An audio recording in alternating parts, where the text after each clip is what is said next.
Hey friends, today's episode is brought to you by Engagio, the leader in account-based marketing and sales with their all-in-one solution. Are you familiar with account-based marketing and sales? I mean, if you're selling to the enterprise, to big business, account-based strategies are the new wave of doing business. If you're selling to the enterprise, if you're dealing with multiple decision makers, if you need to close larger deals, then an account-based approach is a necessity. However, while there's a lot of talk out there about account-based marketing and sales, there's very little actionable advice on strategies and tactics you need to take. So our friends at Engagio asked dozens of independent sales and marketing experts, leaders in their fields, to contribute their recommendations about what you need to know to get started with it. And Engagio has compiled the collective wisdom of these experts into a most comprehensive guide that reveals everything you need to know about using account-based strategies to win bigger deals. It's called The Clear and Complete Guide to Account-Based Sales Development. It's free, and you need it. So head over to engagio.com/accelerate and grab your copy today. That's engagio.com/accelerate. Okay, let's do the show.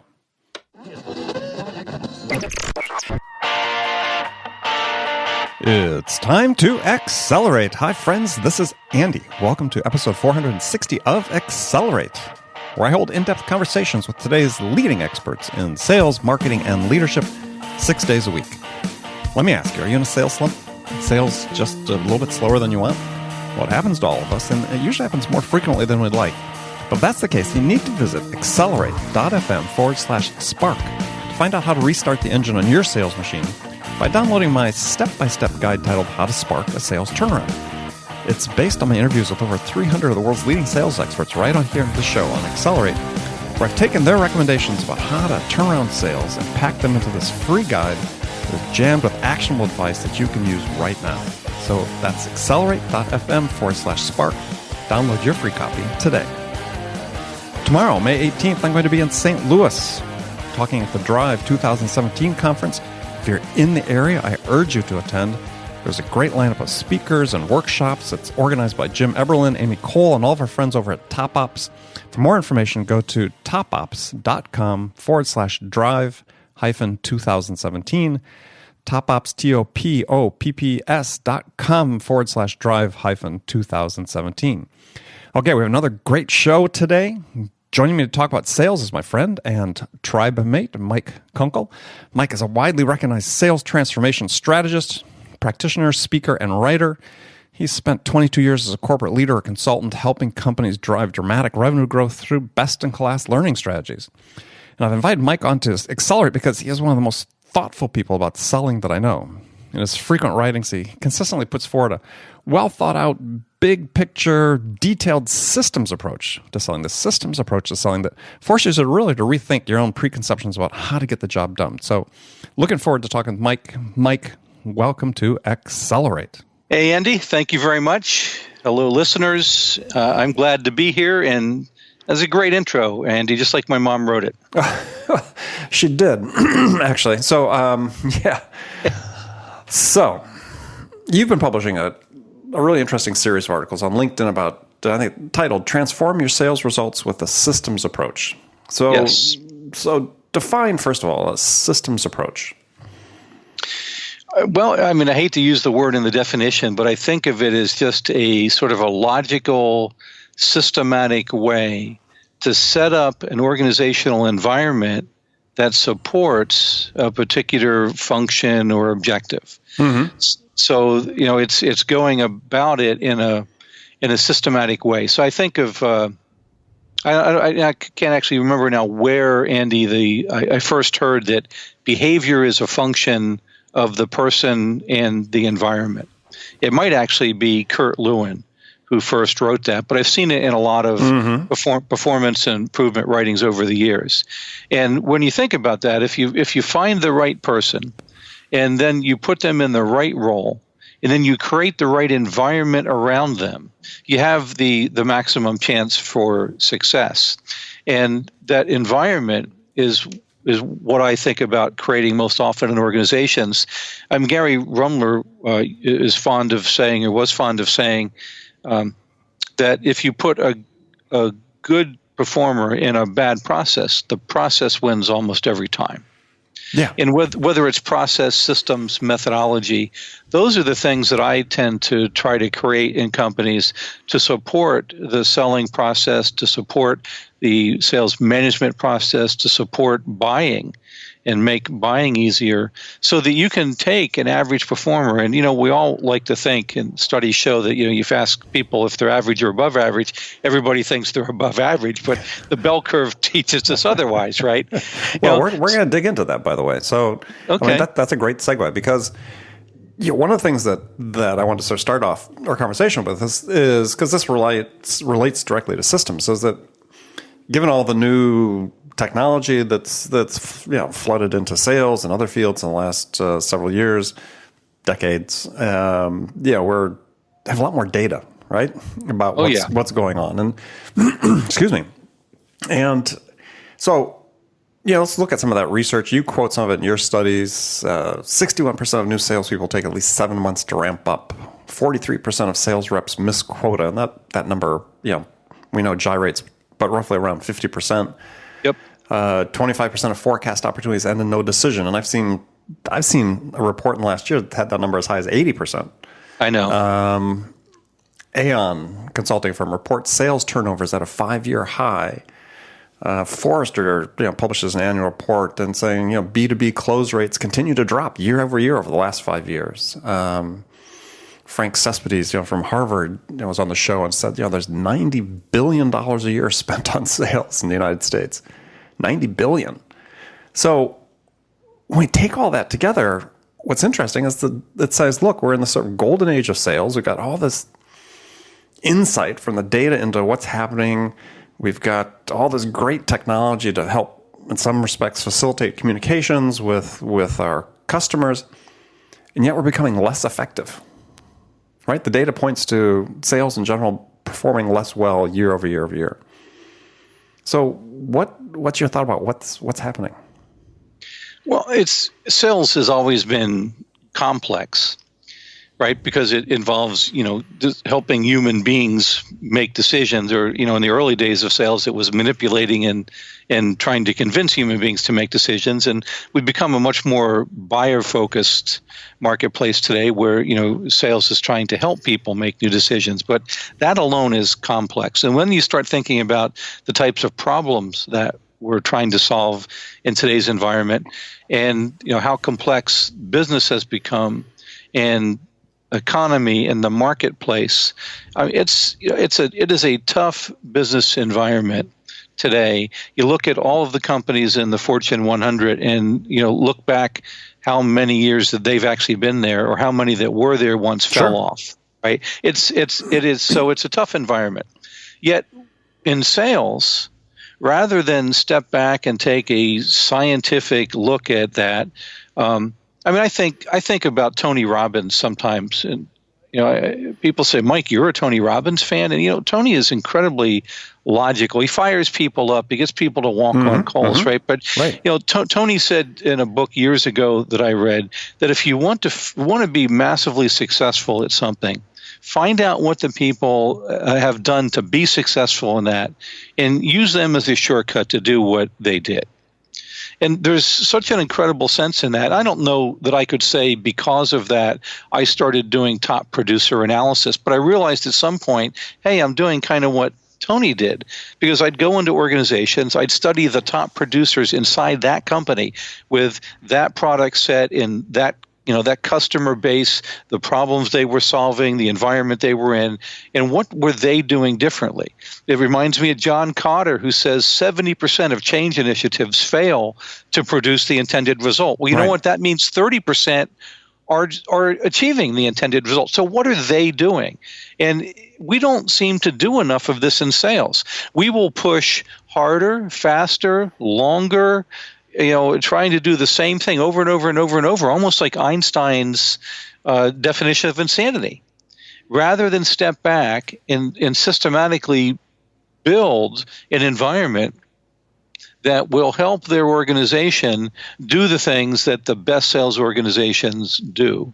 Taking a look at that 30% that succeed, or the ones who are getting much higher than average win rates, the best in class or world-class companies, and then taking some of the things that they do and bringing them in and implementing them. Now, why don't companies do that? I think because a lot of times senior sales leaders are promoted up through the ranks of sales, right? You do well in sales, and the first mistake is you get promoted to manager without any preparation for being a manager, and then generally you work your way up the chain, so there's not a lot of education around the most successful ways to manage sales.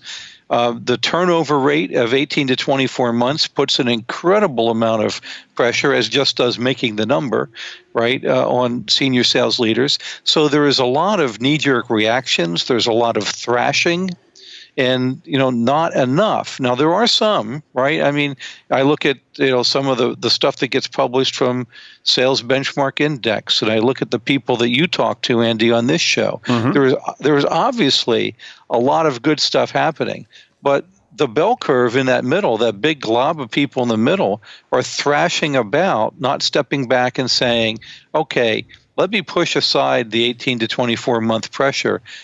Let me take a look at the sales ecosystem. Let me start to replicate inside my company the things that are truly producing the best results. Let me try to pick the ones that are the 80-20 rule, the 20% of what I can do to get 80% of the results. Let me try to find some low-hanging fruit to give me the runway, to get me past my 18 to 24 months to do some of the other larger things. But let me create a long-term plan and then execute against it to radically improve and transform my sales force. And I just simply don't see or hear about that kind of thinking enough in sales organizations. What is one of the issues, though, that a lot, excuse me, that some of what the top 20% do, the top 30% do, to your point earlier, it's, this is a complex human-to-human business, that maybe what they do is difficult to replicate. Well, I think that's true of the top 4%. So I've been doing top producer analysis for about 15 years. And I remember way back when I was at Hyatt Hotels Corporation, we were using some of Learning International's materials. Now, Learning International came out of Xerox Learning Systems. They became Achieve Global, all of that, right? But the one thing that they did, Learning International at the time, is every 5 years, they did a global study on what top salespeople were doing. And they used what they learned in that study. Miller Heiman's doing some of the same kind of things today, right? They used what they learned in those studies to build their programs around those competencies. Right, so that kind of thinking does exist and does happen. Well, I guess part of what I think is a time to really start rethinking fundamentally how we conduct selling in a more dramatic fashion. I mean, there's some things we seem to hold on to for so long that, again, if you look at the data and being careful to say, look, we're not sure it's correlated or it's causal, but in nature. But you talk about does compensation matter? And you make the statement. You say, of course it does. But if you look at what's happening in the industry, sales industry, compensation really doesn't seem to move the needle. No, I don't think it is the system. I mean, of all the systems that exist out there that you can tweak and play with, I have found over the years that if I get 4 of them, and I call them my fantastic 4 of sales symptoms, and then I pray that Marvel doesn't sue me because I'm a fan, but I think of them as the selection system, creating a selling system or selling support system, a learning system, and a sales management system. And I think if companies would step back and get those 4 things right, and the order that you do them in your company might depend upon where your greatest challenges are. I don't have a stock recommendation. That would be something that would be individualized. But if you get those systems right, then you can worry about doing the ancillary things around them afterwards and align all of the systems and all of the performance levers in your company. And to go back to your, can you replicate? I wanted to finish that thought that of what I've learned in studying top producers is that the top 4%, and this varies from company to company, where the statistical break is, right? So it could be the top 3%, the top 7%, but generally, as I look back at my 15 years of analysis, there's sort of like a magical cutoff point at the top 4%, which is interesting because that's the top 20 of the top 20, right? That group seems to be doing things almost by force of personality or magic. And I've found that it's very difficult to take what they do and replicate it. You can, however, try to hire more people like them if you create a profile around them.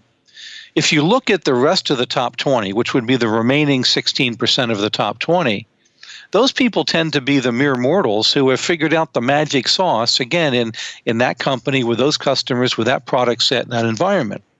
And if you take what they do and you start to create continue, stop, start plans compared to the middle, you can tell the middle producers what to continue doing, that they're doing just like top producers. You can tell them what to stop doing because no top producer is doing that. You can tell them what to start doing or start doing differently based on how they compare to top producers. And you can create a gap analysis plan to close the performance gaps between your middle and your top.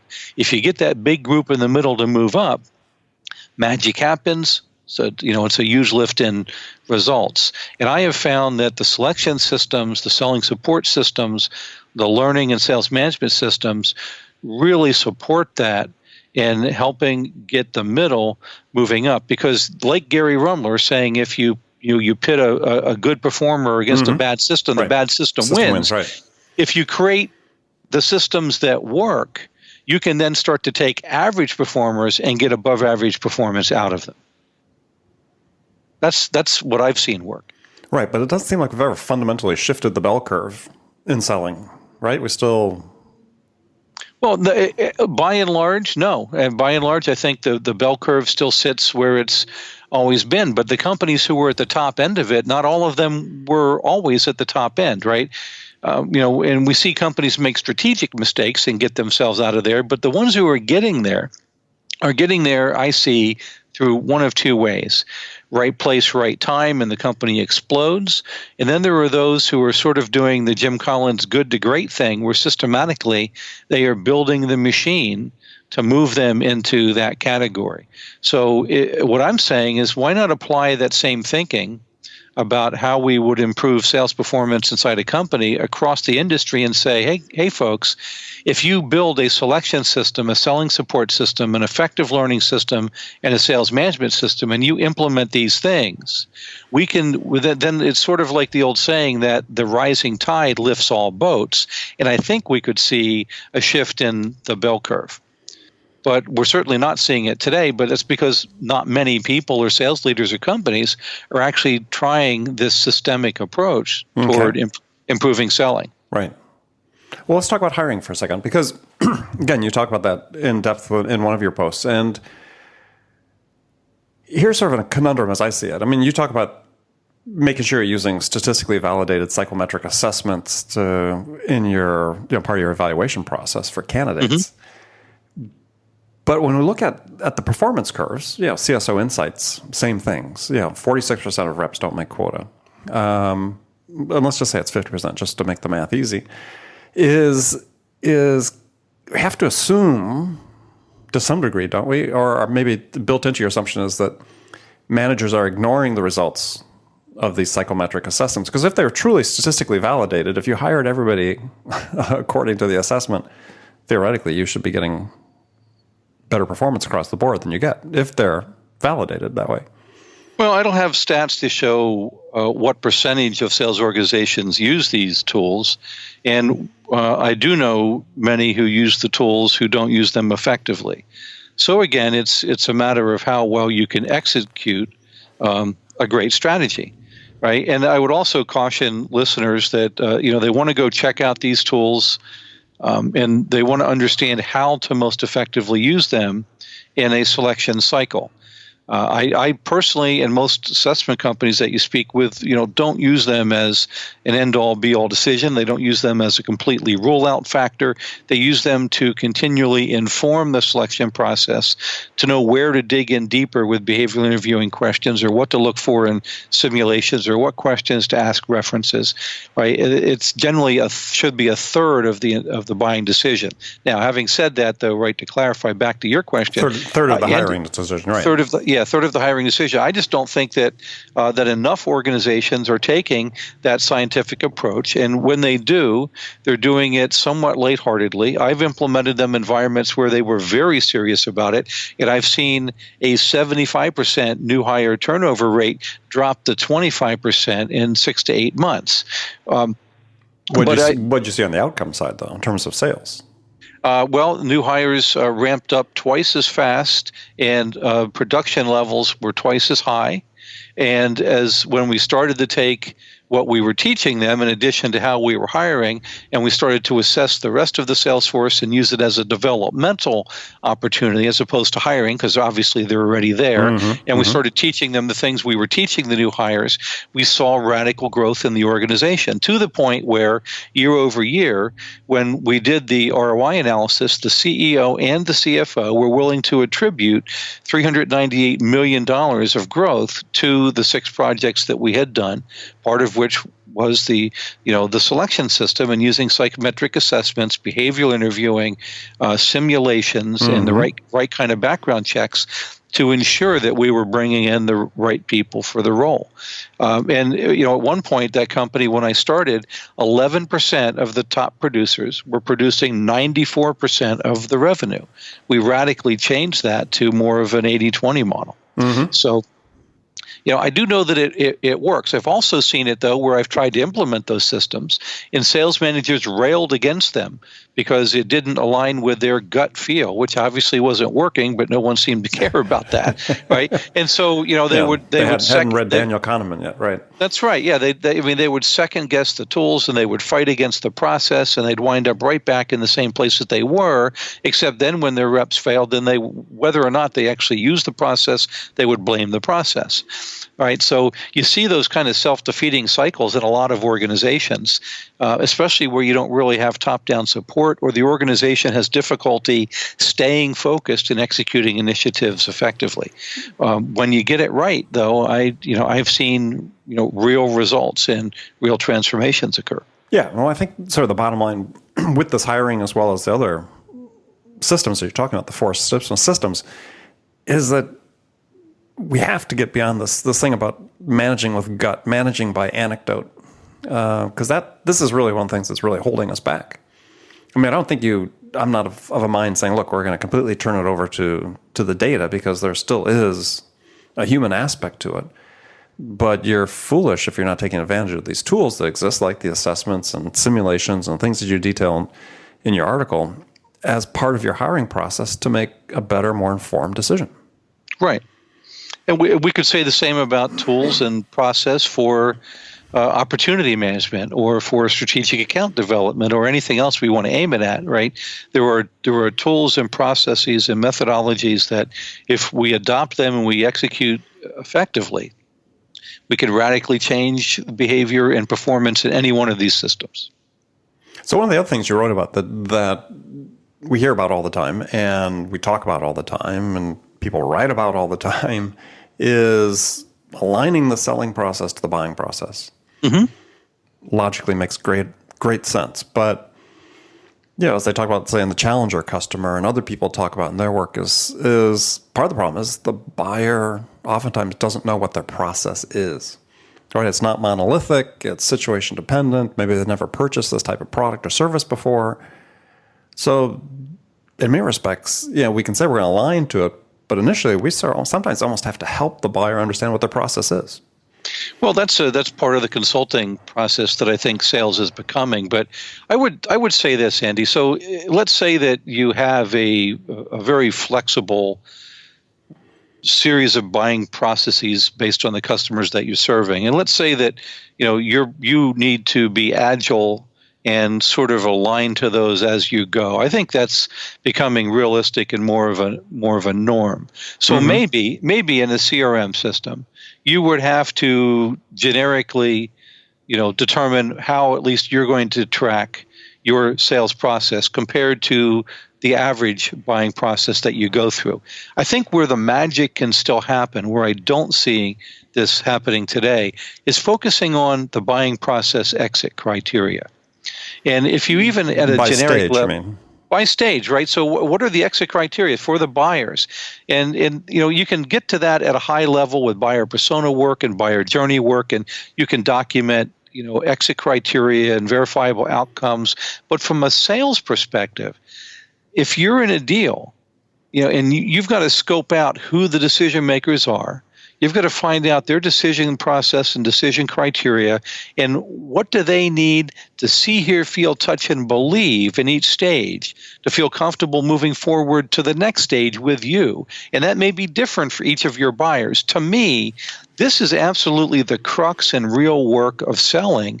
And it amazes me that I just don't hear more about it because it removes the superstition of sellers doing things that they think are the right things to do or the thing the latest book told them or the things that their manager wants. And it focuses entirely on the buyers in my deal, what matters to them, what they need to see, hear, feel, touch, and believe and feel comfortable with to move forward with me, and then delivering that for every single individualized buyer to move the deals forward.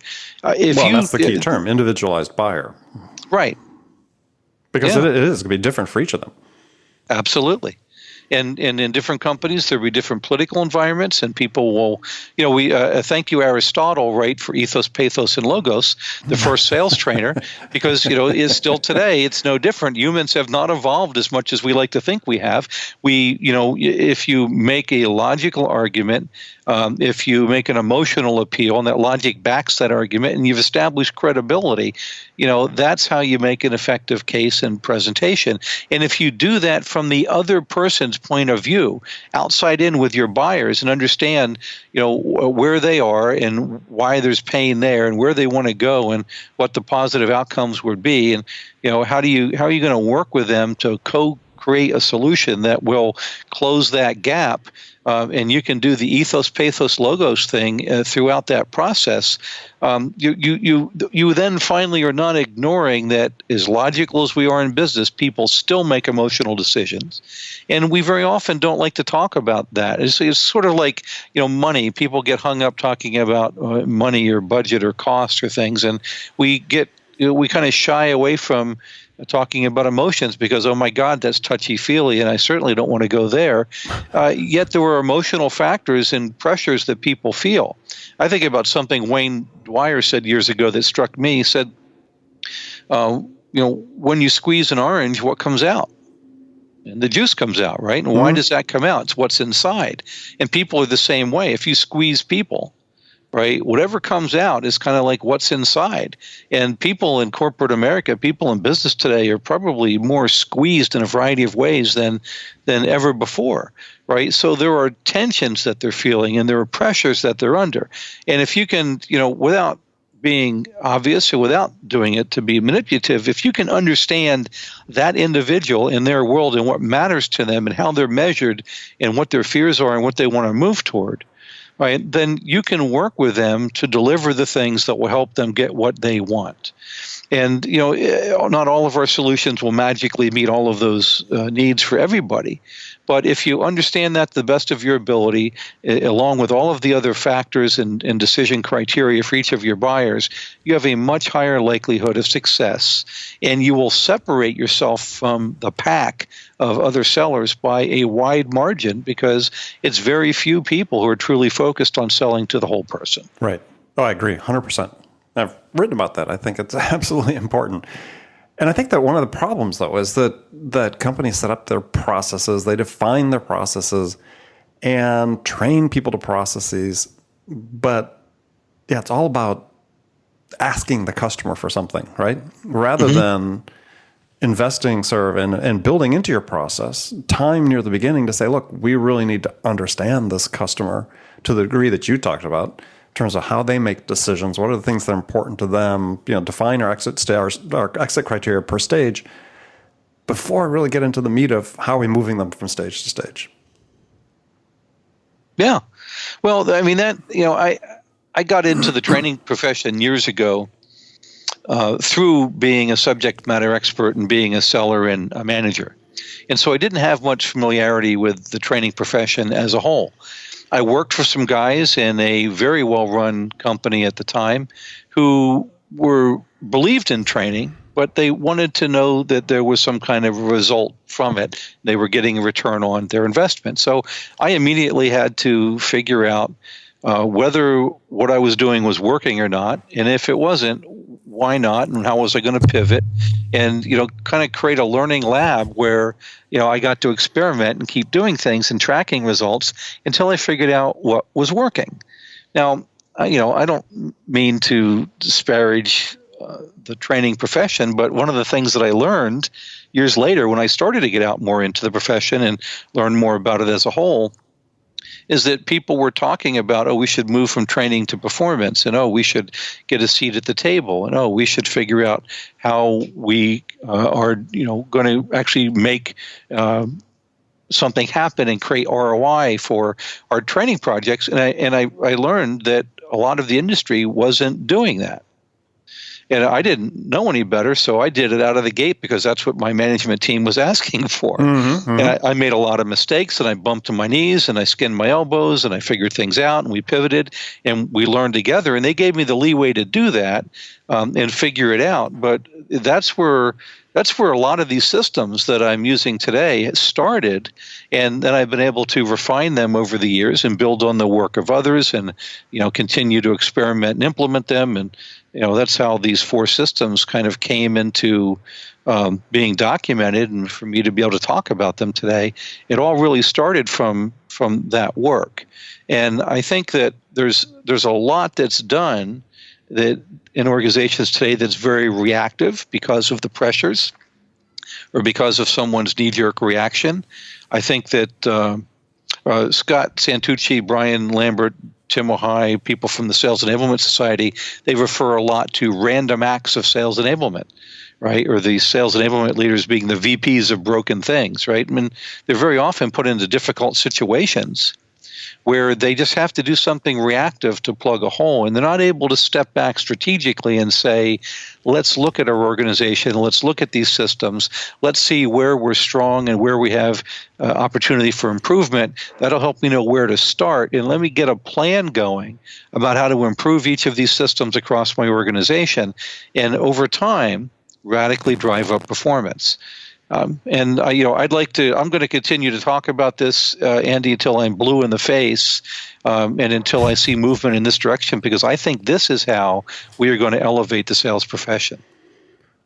Yeah, I think I agree. I mean, I think that it's certainly the bulk of it, right? I mean, I still think there's so much work to be done at the individual level in terms of just basic behaviors and habits that have to work within the systems that you talk about. Because you can have the systems, and if people's behaviors, habits, instincts are completely wrong, the system's not going to save them. Well, that's true, right? But that's where the selling support system and the learning system sort of come into play, is by having the sales process and methodology, by using the technology to support that, and then by having a learning system where managers are engaged to help people remember what they were learned, because if you don't remember it, you can't use it. Help them transfer it to the job, because even if you remember, it doesn't mean you're going to use it.